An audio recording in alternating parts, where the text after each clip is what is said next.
sahabat-sahabat NH, balik lagi bersama saya si Febriana yang kali ini kita bakalan membahas ya dalam rangka bulan serviks di episode edisi Ngopi Sore bareng dokter hari Jumat ini ya. Khususnya saya sekarang gak sendirian, saya sama dokter umum kita ya yang ada di National Hospital, ada Dokter NM Saraswati Suci Putri. Halo dokter. Halo, akhirnya selamat ya sore. kita udah lama nggak ketemu podcast ya kan. Sekarang bener. kita mau ngobrol-ngobrol dulu dalam rangka bulan kesadaran serviks. Bener ya dok ya? Betul. Oke, ini tapi kan kadang dari kita itu kadang kurang sadar nih akan pentingnya tahu soal serviks. Terus dari kita tahu serviks kita juga paham nih kalau misalnya kita tuh ternyata harus vaksinasi Iya, HPV. betul sekali. Jadi tema kita hari ini adalah pentingnya vaksinasi HPV dini dalam rangka bulan kesadaran serviks. Menyadari banyak para wanita yang masih belum sadar akan pentingnya vaksin HPV ini. Padahal nih sahabat-sahabat ini penting banget ya. Kita bakalan bahas lengkapnya sama yang ahli di bidangnya ya. Kenapa sih penting banget buat kita sadar buat harus nih vaksinasi HPV itu penting juga. Yang pertama nih dok, yang gak usah berlama-lama, aku mau tanya sebelum kita bahas vaksin dok, dalam rangka memperingati bulan kesadaran serviks, boleh nggak sih dok dijelaskan secara singkat aja? Mungkin awam banyak yang nggak tahu nih, oh vaksin HPV ini tuh untuk mencegah kanker serviks, ya kan taunya secara awam, aku juga taunya nih dok itu aja gitu kan? Atau mungkin dokter boleh jelaskan secara singkat untuk kanker serviks ini apa sih dok? Oke, siap. Jadi kanker serviks dulu mungkin ya. Jadi untuk dari kanker serviks sendiri, kanker serviks itu pada dasarnya kanker disebut kanker karena dia adalah pertumbuhan sel yang tidak normal. Ketika dia ada pertumbuhan sel tidak normal dan dia masif, aktif, itu dia disebut kanker. Nah, kanker serviks karena lokasinya untuk serviks sendiri adalah leher rahim, jadi lokasinya adalah di leher rahim. Jadi ada pertumbuhan sel-sel yang tidak normal itu di leher rahim. Nah, untuk penyebabnya, nah si ini nih HPV ini yang disebut-sebut HPV ini adalah human papillomavirus. Itu adalah penyebab dari kanker serviks sendiri. Nah untuk misalnya kanker serviks ini sebenarnya karena apa sih gitu? Faktor resiko, kita bisa bilang faktor resiko. Faktor resikonya itu biasanya yang sering terjadi adalah dia itu seperti kanker-kanker yang lain, jelas pola hidup tidak sehat. Pola hidup tidak sehat itu bisa jadi dari makanannya, dari mungkin dia merokok, terus kemudian konsumsi alkohol, kemudian juga dari lifestyle yang kurang olahraga, kemudian juga yang nggak kalah penting untuk khususnya untuk kanker serviks adalah bagaimana aktivitas seksualnya. Nah, aktivitas seksual ini yang dimaksud adalah kanker serviks ini akan menjadi besar resikonya ketika dia berhubungan seksual dengan gonta-ganti pasangan. Oke. Sebelum itu juga memulai aktivitas seksual yang terlalu dini. Jadi dikatakan ada yang referensi yang bilang di bawah 16 tahun, ada referensi yang dibilang di bawah 20 tahun. Itu dinilai terlalu dini untuk melakukan aktivitas seksual, sehingga jika sudah aktif sejak usia remaja bisa dibilang itu akan meningkatkan resiko kanker serviks. Setelah itu ya tadi berganti-ganti pasangan, kemudian atau memiliki pasangan yang berganti-ganti pasangan. Jadi misalnya contoh mungkin banyak yang sering nggak sadar adalah terkena misalnya contoh dari pasangan kita, dari suami atau misalnya suami atau istri yang dulunya mungkin riwayatnya itu bergonta-ganti pasangan. Itu salah satu faktor resiko. Nah kemudian juga ada faktor resiko yang lain, misalnya sering infeksi saluran kemih berulang atau infeksi di daerah kewanitaan yang berulang. Itu bisa meningkatkan resiko terjadinya kanker serviks. Dan juga yang gak kalah penting satu lagi adalah higienitas yang kurang.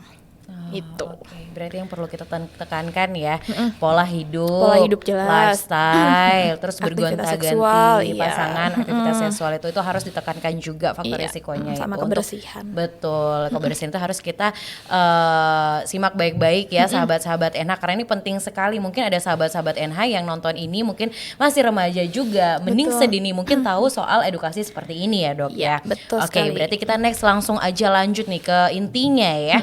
Kenapa akhirnya harus vaksin HPV seperti yang sudah dokter bilang tadi ya kan, ada itu faktor HPV inilah yang harus kita perhatikan, bahwa kita juga harus vaksin nih untuk mencegah kanker seperti kanker leher rahim ini kan ya. Oke, berarti banyak orang yang tahu itu sekarang itu kan kanker serviks ya kan dok ya. Kenapa akhirnya harus vaksinasi HPV? Kenapa nggak kita cuma ngatur pola hidup aja atau lifestyle aja kita benerin gitu, tapi nggak usah vaksinasi HPV gitu dok? Oke, pertanyaannya sebenarnya tindakan di kesehatan itu ada yang namanya preventif, ada yang namanya kuratif. Kuratif adalah penyembuhan, itu terjadi setelah kita terkena penyakit. Nah, preventif adalah pencegahan sebelum kita terkena penyakit itu. Nah, tindakan preventif itu ada banyak. Memang nomor satu jelas ada perubahan pola hidup atau mengaplikasikan pola hidup yang sehat.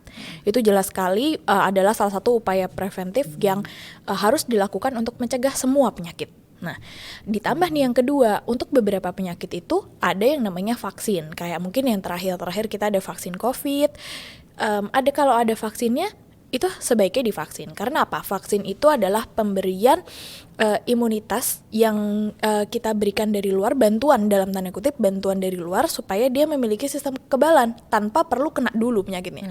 Jadi sistem imun di dalam tubuh kita itu punya sistem di mana dia itu bisa menghafal. Seolah itu menghafal ya, dia menghafal mengenali penyakit itu, sehingga pada saat ada penyakit itu datang kembali, dia menyerang penyakit itu. Nah, untuk vaksinasi itu adalah kita memberikan pengenalan ke sistem imun itu tanpa menyebabkan penyakit itu sendiri.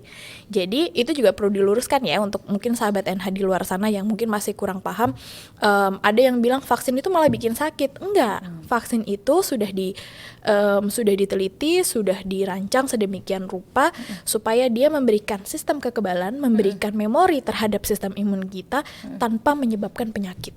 Gitu. Jadi justru memproteksi fungsinya. Nah, tapi kembali satu lagi, tindakan preventif itu tetap harus di-maintain dengan perilaku, dengan screening, supaya tidak terjadi penyakit. Karena bagaimanapun upaya preventif, kalau misalnya pola hidupnya sembarangan, terus kemudian ya sama aja jadinya gitu. Jadi berarti lebih baik mencegah daripada mengobati. Betul, lebih baik mencegah semaksimal mungkin dibandingkan kita tidak melakukan apapun itu juga. Oke, berarti vaksinasi HPV itu tindakan kita untuk mencegah lebih dulu, proteksi diri ya kan. Betul sekali. Tapi apa sebenarnya ini wajib, Dok? Nah, untuk wajib tidaknya, baru-baru ini Kemenkes itu mengeluarkan bahwa ini tuh wajib.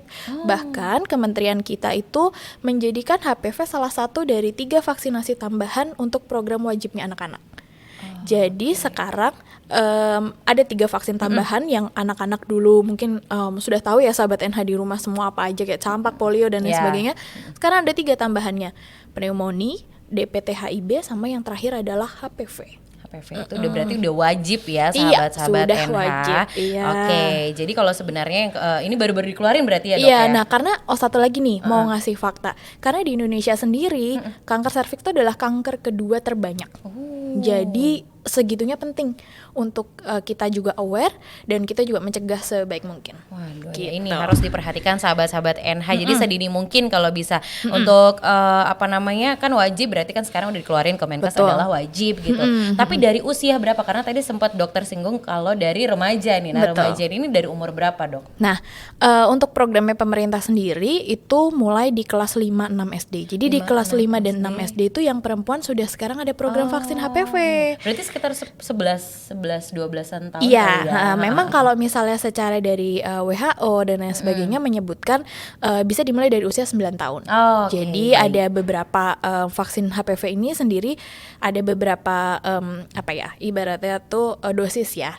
Jadi kalau untuk yang usia remaja itu biasanya 1 sampai 2 dosis. Nah, nanti untuk di atas usia 20 tahun dia bisa 2 sampai 3 dosis. Nah, jadi monggo sekarang dipilih berdasarkan sekarang lagi di usia berapa gitu. Nah, nanti konsultasi sama dokter. Berarti akan disesuaikan dosisnya gitu ya. Tapi kan berarti kalau misalnya dosisnya akan disesuaikan sama umurnya, berarti kita tahu nih bahwa nanti mungkin ada efek sampingnya seperti itu. Jadi makanya disesuaikan sama umurnya. Nah, efek samping vaksin HPV sendiri ini seperti apa, Dok?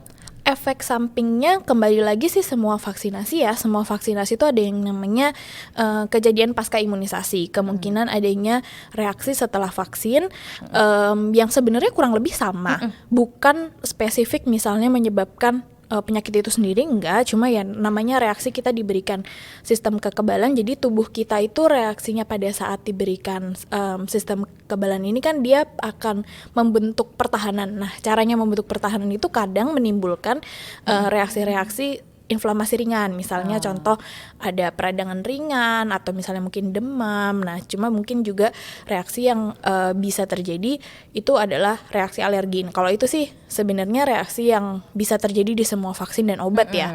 Jadi nggak cuma vaksin HPV doang atau vaksin aja, nggak. Itu semua vaksin dan obat ada kemungkinan reaksi alergi, tapi itu pasti semua dokter sudah antisipasi sih. Jadi kalau misalnya dia kita biasanya melakukan vaksinasi, biasanya kita sudah kasih juga edukasi tentang apa yang harus dilakukan, apa yang harus disiapkan setelah vaksinasi.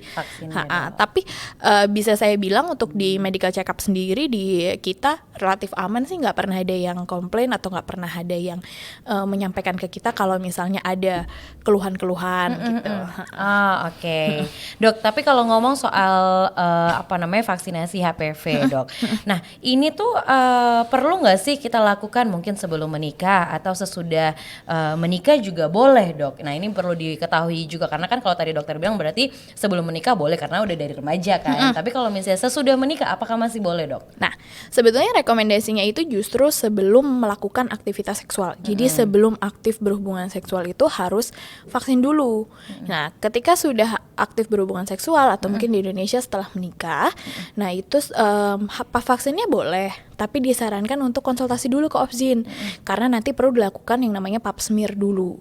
Perlu dipastikan bahwa kondisinya masih sehat, masih tidak ada ke arah kanker serviks sama sekali. Nah, itu baru nanti ikut aturannya atau rekomendasi dari dokter Obgyn-nya untuk vaksin HPV-nya bisa dimulai dilakukan kapan, atau misalnya perlu berapa dosis, atau misalnya nanti disesuaikan juga dengan program hamil. Itu juga yang harus diketahui karena pada saat selama vaksin HPV itu disarankan tidak dalam program hamil dulu gitu, karena kan kita melindungi si babynya supaya menghindari aja sih namanya hamil.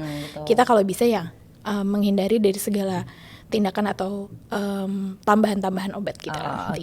Berarti sesudah menikah itu juga tetap harus dikonsultasikan terlebih dahulu, ya kan?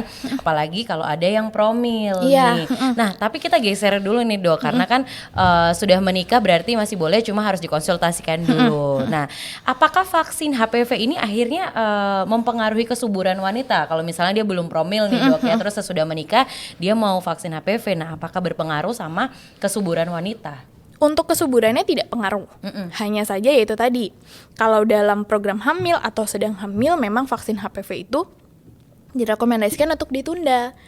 Gitu, karena ya supaya kita mengutamakan kan kehamilan dulu ya. Kehamilan dulu yang kita utamakan. Jadi kalau misalnya memang terlambat nih, sudah terlanjur misalnya sudah menikah tapi belum vaksin HPV dan sedang mau punya anak, misalnya punya momongan, nggak apa-apa, diselesaikan dulu sampai kehamilan selesai, sampai melahirkan, baru nanti konsultasi lagi ke dokter kandungan untuk pelaksanaan vaksin HPV. Dok, tadi dokter sempat singgung pap smear nih. Nah, kalau misalnya sudah vaksin HPV, apakah perlu melakukan pap smear, Dok? Nah itu tadi ya, kita kembali lagi tadi pada yang ada yang namanya preventif dan kuratif tadi. Nah, preventif kan tadi kita sudah lakukan nih dengan pola hidup yang sehat, kemudian kita lakukan vaksinasi. Nah, di antara preventif dan kuratif tadi ada yang namanya screening. Jadi kita itu melakukan, ya sebenarnya upaya preventif juga sih. Itu kita melakukan upaya pengecekan. Jadi ditanya perlu atau enggak, tetap perlu karena itu dua hal yang berbeda. Jadi kita tetap perlu melakukan pap smear untuk yang sudah aktif berhubungan seksual atau di atas usia 21 tahun itu biasanya pap smear disarankan setiap 3 tahun sekali. Nanti mungkin di atas usia 30 tahun akan ada tambahan pemeriksaan, misalnya pemeriksaan darah untuk screening HPV-nya itu. Tapi jika pun tidak dilakukan, dirutinkan 3 tahun sekali. Kalau misalnya mau ditambahkan dengan pemeriksaan yang darah itu biasanya anjurannya pap smear jadi 5 tahun sekali. Oh itu ada ini ya dok, apa namanya waktu-waktunya sendiri ya? Iya, ada waktunya sendiri dan itu nanti tetap harus konsultasi sama dokter kandungan juga gitu. Oke, baiklah dok. Tadi sedikit banyaknya kita sudah membahas tentang vaksin HPV dan juga pap smear sendiri. Betul. Ya dok ya. Iya. Itu juga tindakan yang sebenarnya ya itu tadi kita lebih baik mencegah itu tindakan-tindakan Betul. seperti itu. Jadi Iya. vaksin HPV dulu, tapi tetap harus diimbangi sama pola hidup sehat. Nah itu memang harus mindsetnya masyarakat Indonesia ini harus berubah ya.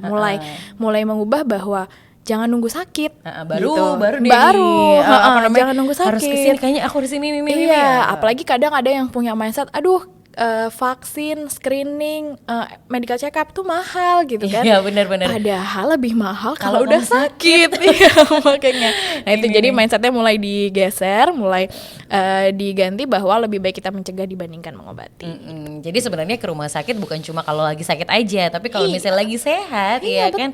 Mending ke rumah sakit untuk selalu medical check up. Oh iya, untuk vaksin, medical check up, screening gitu. Oke, nih jadi sahabat-sahabat NH perlu diketahui juga ya bahwa medical check up-nya NH juga ada vaksin HPV ya dokter ya. Oh ada dong, kita ada vaksin banyak. Oke, boleh dijelaskan dok. Nih salah satunya adalah vaksin HPV dulu nih. Silakan. Iya, jadi untuk vaksin HPV kita di medical check up melayani vaksin HPV untuk yang dewasa ya. Jadi untuk usia start dari 17 tahun kita melayani di lantai 2 medical check up. Kita punya yang 1 kali ataupun yang 3 kali.